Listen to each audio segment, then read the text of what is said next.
And you can also explore an object. So on the Home tab, there's the Explore Object command. So if I select that, it's going to ask you, or going to kind of set focus in the object. So if I pick on this object here, which is the horizontal alignment, you'll see that I can come in here and I can explore along that object. So if I move my cursor along the object, it's showing me the station and elevation along that particular object. And if I happen to pick the point here, then it's going to give me what that instantaneous information is. You could also type in an exact station. So if I want to see what was at 250, I could type in 50, hit tab, and it's going to show me the station, the tangent bearing, northing, easting, what type of object it is, segment it is, radius, length, elevation, and instantaneous slope at that particular station. So again, you're just able to pick an object and review its properties. So if I was to pick on this one, you can see it's just a contour line, so it's the same elevation all the way around.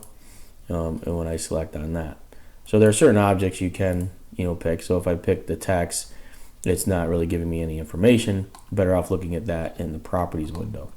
But mainly any line work, any linear object, you'll want to go ahead and select. So if I select on this 3D CAD 3D polyline, you can see that I can come in and I can look at the elevation along that polyline, and I can see what that information is. So there's no slope on it.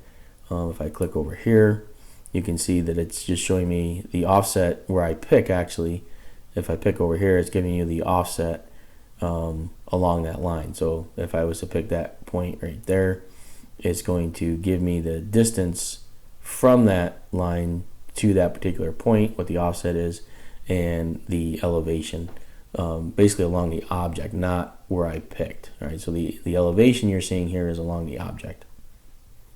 So again, that's just a way to explore an object, take a look at its information rather quickly.